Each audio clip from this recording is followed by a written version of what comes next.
Yeah.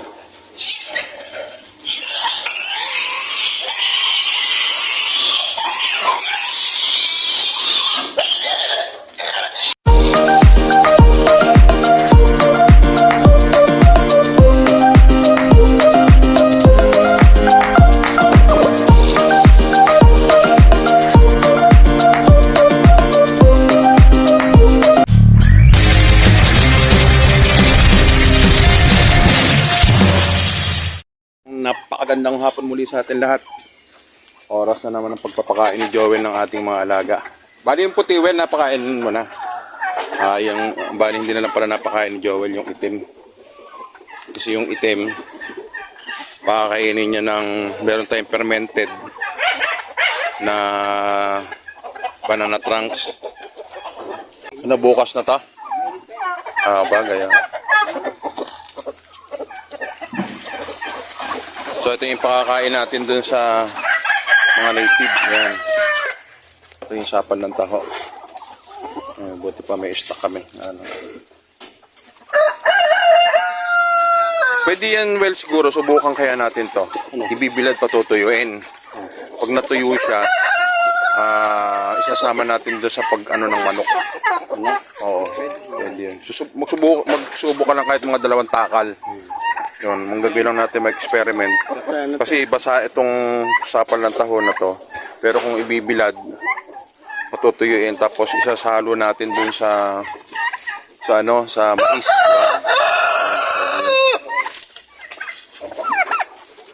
Yung mga baby well, kumain na.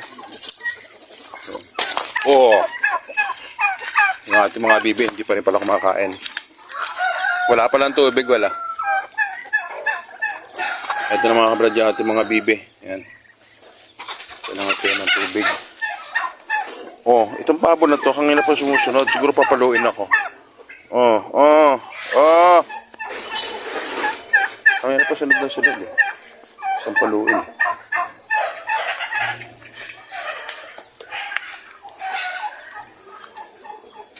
Huwag mo akong papaluin. Hindi ito pakainin. So yung ating mga aso ni Step, aso mo, mga tuta mo, uy, yung tataba tuwa ng tuta mo. Dito may yung bibi natin bumaba. So ito yung itlog. Isang linggo na lang, kakalimhim na naman yan. So ngayon yung time check natin, Sabado ngayon. At meron tayong huhulihin isang native natin, palilitsyon lang natin para panregalo lang natin doon sa aking pamangkin na napangako ko. Hindi naman kalakihan. Ano lang natin. Ano ginawa ni Joel dito? Ano ba ng pwesto? Lagyan niya ng dayami.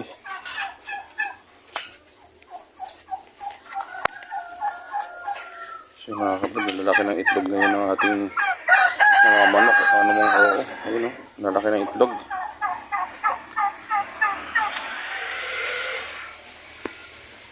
Ito yung mga itlog ng ating mga alagang manok, mga kapag. Mas malalaki na siya kaysa sa dati. Mas malalaki na.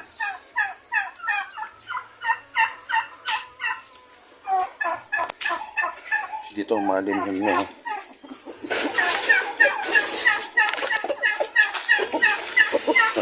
Si Joel nagpakain lang.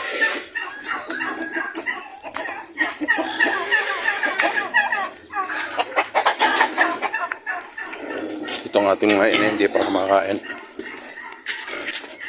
Inuna lang ito ni Joel yung ating mga native. Ang ganda, puting-puti.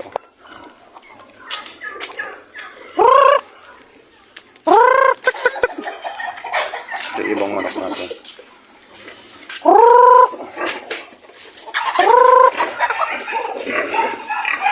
Starter yan, well. Ay naluan ni Joel ng pag-starter itong ating native.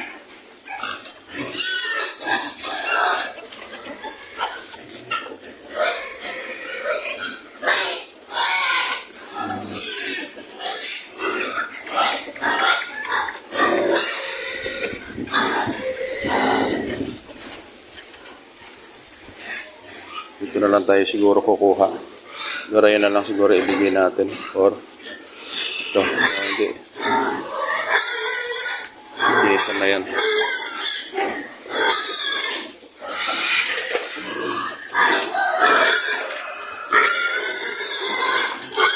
Junwell, hindi pa kumakain. Bigyan mo na lang. Bigyan mo pa rin, nainggit. So ayan mga pinapakain ni Jovel sa ating mga native ngayon, starter na hinaluan ng yun nga, yung sapan ng taho. Yan yung kinakain ng ating mga alaga. Ayan. Kaya malaking bagay din, sapan ng taho. Dito, ganun din. Pero well, okay lang yung dagdagan mo ng ano to. Dagdagan mo ng breeder, di ba? Breeder na tayo dito. Kasi kaya breeder ang ilalagay natin dito kasi ito na yung gagawin natin inahin. Sa barako, okay lang yan. Kaya nihalo mo na lang doon na ganun.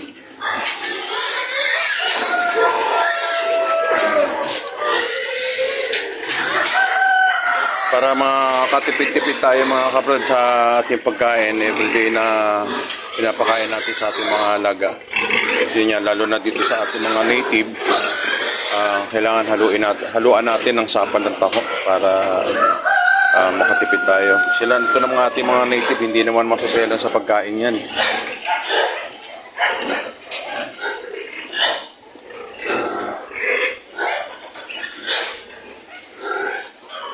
Mga busog yung ating mga beef. Kasi yan, mga tulog oh.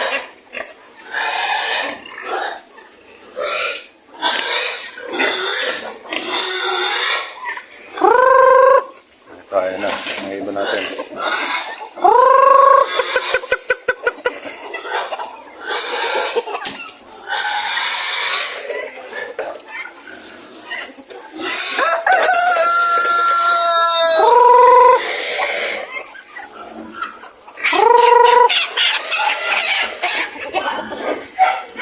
Kawawa yung mga nabubulog ng ating mga kasi ang lalaki na ito oh. Iba natin kasi mga babae, medyo may kaliitan yan.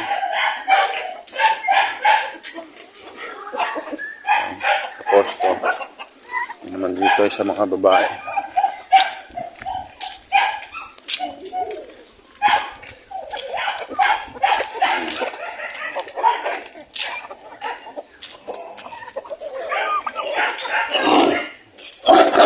Parang itong ato na ito, nasa day 3 na itong ating mga biik at yung ang lulusog mga kabrad.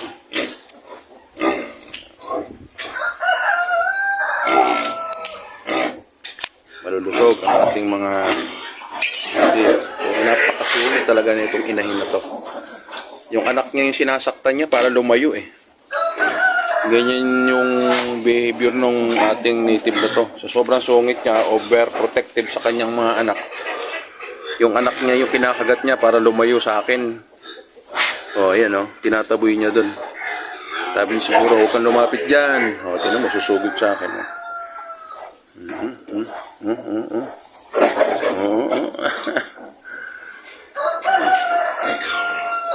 Huwag mo pagalitan yung anak mo. Tingnan ka lang eh. Ha? O, itataboy niya rin sa likod niya. Pero malulusog yung ating mga biik. Injectionan ko sana ito ng ano. Ayan. Kaya lang kakagatin tayo na itong ating inahin. Ito, medyo mabait-bait pa to. Chubby.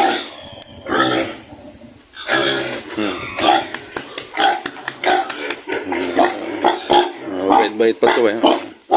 Kasi yung isa, hindi, kakagating ganun. Tsaka itong brown na to, bisa sungitan niya. Ito namang si Taba. Ito, mabait na. Ito yung ating native na mabait. Saka itong ating, ito masungit din itong barako natin, pero dahil unti-unti na umaamo na sa atin, tingnan nyo yung pangil niya. Diba? Matalas yung mga napaka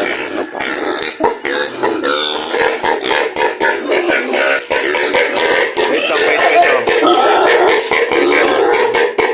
Kakain kayo, kakain. Ito kasi mga kabrad yung si Brown, buntis na rin to.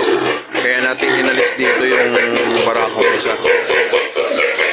Ano siya, no? Sabi kong isin, no?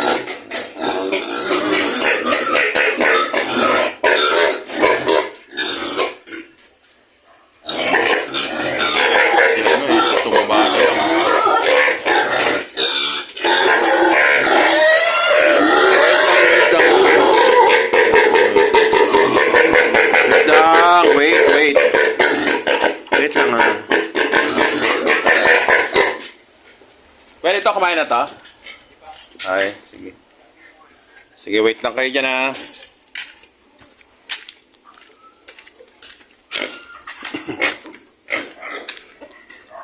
Ito pa isang paborito nating roaster. Yan. Ang laki niya. Kaya lang takot. Mas malaki to. Mas malaki to. Ito ang lalaki ng ating mga lalaki. Ito mga kabrad kasi gagawa kami ni Joel ng pinaka-crutch nila. Tapos abangan nyo mga kabrad. Papwesto kami nila Joel dun sa Francisco Home. Papwesto natin itong mga alaga natin mga manok dun tayo magbebenta sa Francisco Home. Yan yung mga lalaki na yan. At ganoon din yung ating mga native na baboy. Doon din natin i-ano. Magdadala tayo ng mga ilang piraso doon para testing lang natin. Kasi nga, meron tayong mga may bagong panganak tayo doon at meron pang mga anak. Hinahanapan lang natin to ng maganda-gandang market. Doon namin na kita ni Joel na pwede kami doon sa Francisco Home sa utol ko. Kaya next week siguro uumpisahan na namin. Magdadala kami ng mga 5 biik doon. Tapos yung ating mga alagang manok at saka bibe. Kasi noong nakaraang taon dati, nag-ano tayo doon ng manok. Mga native, purong native. Naubos naman. Pero siyempre, mas maganda kung sanay na yung tao doon sa pwesto natin. Kaya magdadala tayo doon tuwing Sabado, Linggo. At i-update namin kayo, isasama namin kayo na sa pagbebenta ng ating mga alaga. Doon tayo sa Francisco Home. Gagawa lang muna kami ni Joel ng pinaka-crutch nila para pagka binenta natin doon, nagbenta tayo doon, nakalagay sila sa cage tapos meron sapin para hindi kumalat yung dumi nila. Kasi daanan yun tricyclean, kaya mas magandang mag-market doon. Kaya susubukan natin uli mga kabrad doon. Tapos bukas naman, may gagawin lang kami nila Joel na sa aming bahay na ibububungan kami. Kaya hindi kami matutuloy magkapon bukas. Siguro i-set na lang namin sa ibang araw na maaga kaming pupunta rito para makapagkapon. Kasi nga wala tayong time, talagang kailangan lang nating isingit yung bawat gagawin natin ng free time. Yun. Kamukha ng pagkakapon nito, siyempre everyday tayo may trabaho. Pagdating naman ng linggo, meron tayong ibang gagawin talaga. Kaya hinahati-hati lang natin. Ni Noel, no?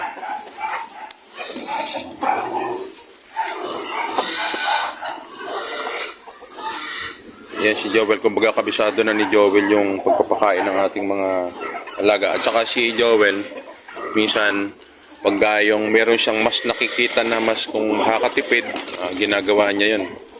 Sabihin lang niya sa akin, Kuya Ray, ito dapat natin gawin yan. Yun ang importante mga kabrad sa meron kayong katuwang sa farm na kamukha ni Joel na may malasakit. Yan ang importante mga kabrad. Yan sa ating mga alaga. Medyo marami na rin yung ating alaga dito mga kabrad. Hindi basta-basta rin trabaho pagdating dito sa ating mini farm. Kaya yon, kumbaga yung pangarap namin ni Joel na magkaroon ng kapirasong lote ay natupad na nga. Dahil sa tulong siyempre tulong na rin ng aking mga anak at saka ng tulong namin dito yung aming mga alaga. Tulong ko rin dito, katulong ko rin dito si Joel. Kaya yun, nagtagumpay. Meron na kaming pangarap na nakamtan. At yun nga, salamat sa Panginoon. Ngayon, may mga plano kami ni Joel sa mga susunod. At sana nga, maging tagumpay uli. Dito lang sa ating mga native mga kabrad, pagka nanganak sunod-sunod yan, at yung ating mga native din doon, na crossbreed natin, mas dadami pa yung ating mga alaga. Kaya abangan natin mga kabrad. Abangan nyo yung ating pagpaparaming muli ng ating mga So ayan nga mga kabrad, pauwi na lang tayo. Biglang may dumating tayo yung bayar ng paglilipatan ating natin. mga native. At kailangan lang daw 3 piraso na lechonin mga kabrad. Binigyan na lang natin sa kanya ng 3K bawat isa. Kaya meron na naman tayong pantustos dun sa ating mga alaga. Kaya yun kaya mga kabrad ng kinainaman pagka may alaga ka na medyo bentahin na.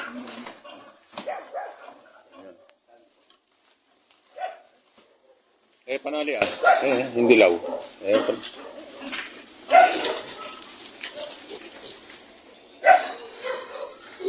Tapos yung nakaharap sa'yo na yan.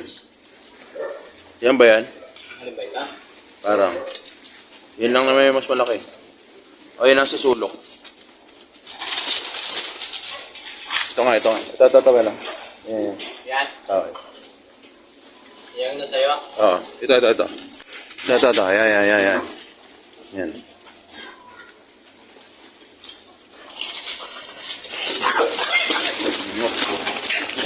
Angap yan. Yan. Sako.